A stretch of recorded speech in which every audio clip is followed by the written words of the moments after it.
നമഃ. ഓം ഗം ഗണപതയേ നമഃ. ഓം സം സരസ്വത്യേ നമഃ.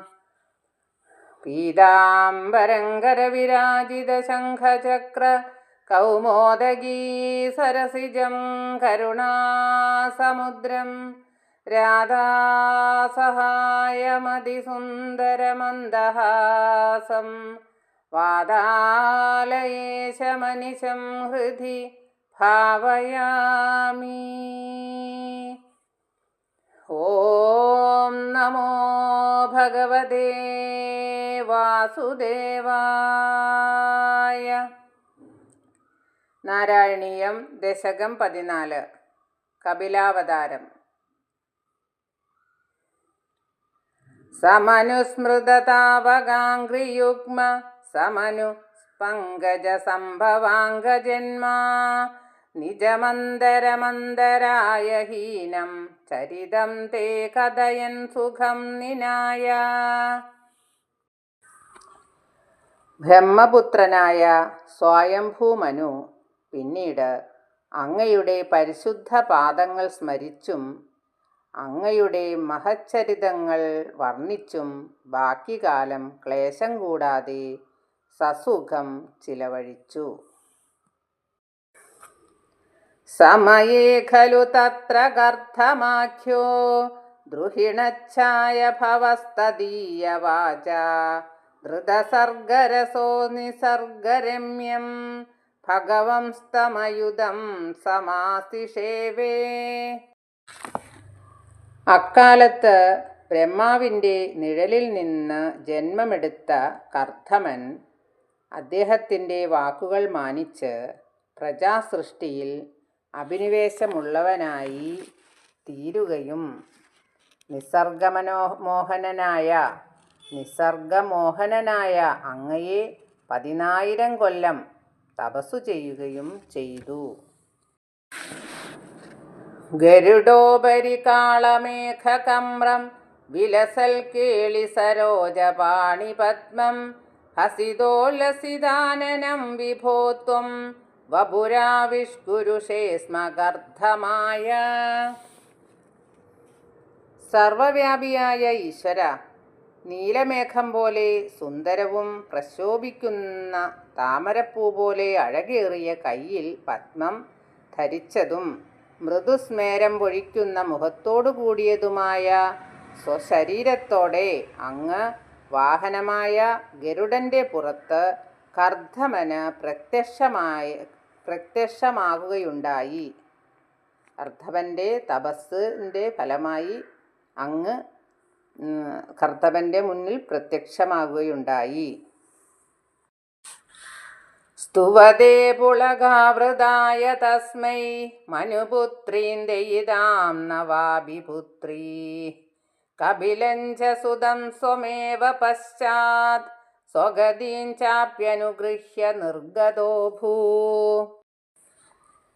പുളകിതഗാത്രത്തോടെ സ്തുതിച്ചുകൊണ്ടിരിക്കുന്ന കർദ്ധമന് പത്നിയായി മനുപുത്രിയായ ദേവഹൂതിയെയും 9 പുത്രികളെയും അംശഭൂതനായ കപിലസുതനെയും അനുഗ്രഹിച്ച് ദാനം ചെയ്യുകയും അവസാനം സായുജ്യപ്രാപ്തി സിദ്ധിക്കുമെന്ന വരം കൊടുക്കുകയും ചെയ്തിട്ട് അങ്ങ് അപ്രത്യക്ഷനായി. സമനുശതരൂപയാ മഹിഷ്യാ ഗുണവത്യാ സുതയാ ച ദേവഹൂത്യാ ഭവതീരിത നാരദോപദിഷ്ട സമകാൽ ഗർദ്ധമമാഗതി പ്രതീക്ഷം. ഭവാന്റെ പ്രേരണ മൂലം ജ്ഞാനം സിദ്ധിച്ച നാരദ മഹർഷിയാൽ ഉപദേശിക്കപ്പെട്ട സ്വയംഭൂമനു ഗുണവതിയായ സ്വപത്നി ശതരൂപയോടും പുത്രിയായ ദേവഹൂതിയോടും കൂടി അവരെ പ്രതീക്ഷിച്ചിരിക്കുന്ന കർദ്ധമൻ്റെ അരികിലെത്തി.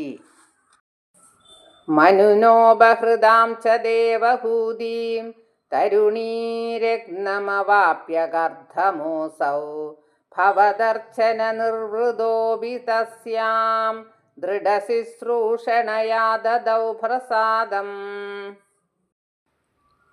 മനുവിൻ്റെ ദാനമായ ദേവഹൂതി എന്ന തരുണീരത്നത്തെ ലഭിച്ച കർദമൻ അങ്ങയെ പൂജിക്ക മൂലം സംതൃപ്തനാണെങ്കിലും ഭക്തയും സേവനാവ്യഗ്രയുമായ അവളിലും അനുഗ്രഹം വർഷിച്ചു. എന്ന് പറഞ്ഞാൽ അവളോടൊത്തും സുഖ ആസ്വാദനത്തിനൊരുങ്ങിയെന്ന് സാരം. സപുനസ്തദുപാസനാ പ്രഭാവാത് ദയിതാ കാമകൃതേ കൃതേ വിമാനേ വനിതാകുലസങ്കുലോ നവാത്മാ വ്യഹരാദേവപദേഷു ദേവഹൂദ്യാ. സപുനസ്തദുപാസനാ പ്രഭാവാത് ദയിതാ കാമകൃതേ കൃതേ വിമാനേ വനിതാകുലസങ്കുലോ നവാത്മാ വ്യഹരദ്ദേവപദേഷു ദേവഹൂത്യാ. അങ്ങയെ ഉപാസിക്കാൻ ലഭിച്ച പ്രഭാവം മൂലം ആ കർദമൻ പത്നിയുടെ ആഗ്രഹാനുസരണം നിർമ്മിക്കപ്പെട്ടതും മനോഹരികളായ പരിചാരികമാരാൽ നിറയപ്പെട്ടതുമായ ദിവ്യവിമാനത്തിലേറി പുതിയ ശരീരത്തോടുകൂടി നന്ദനം, ചിത്രരഥം മുതലായ ദേവസ്ഥാനങ്ങളിൽ സഞ്ചരിക്കുകയും അവളുമൊത്ത് ക്രീഡിക്കയും ചെയ്തു. ശതവർഷമതവ്യതീത്യ സോയം നവകന്യാ സമവാപ്യ ധന്യരൂപാ വനയാന സമുദ്യതോപി കാന്താ ഹിതകൃത് ത്വജ്ജനനോത്സുകോ നിർവാത്സീൽ. 100 വർഷങ്ങൾക്കകം ചാരുഗാത്രികളായ 9 പുത്രിമാരെ ലഭിച്ച കർദമൻ വാനപ്രസ്ഥാശ്രമത്തിൽ ഏർപ്പെടാൻ ഒരുങ്ങിയെങ്കിലും പത്നിയുടെ വീണ്ടുമുള്ള ഇച്ഛാനുസരണം അങ്ങയുടെ അവതാരവും പ്രതീക്ഷിച്ച് ഉത്കണ്ഠയോടെ സ്വഗൃഹത്തിൽ തന്നെ വസിച്ചു.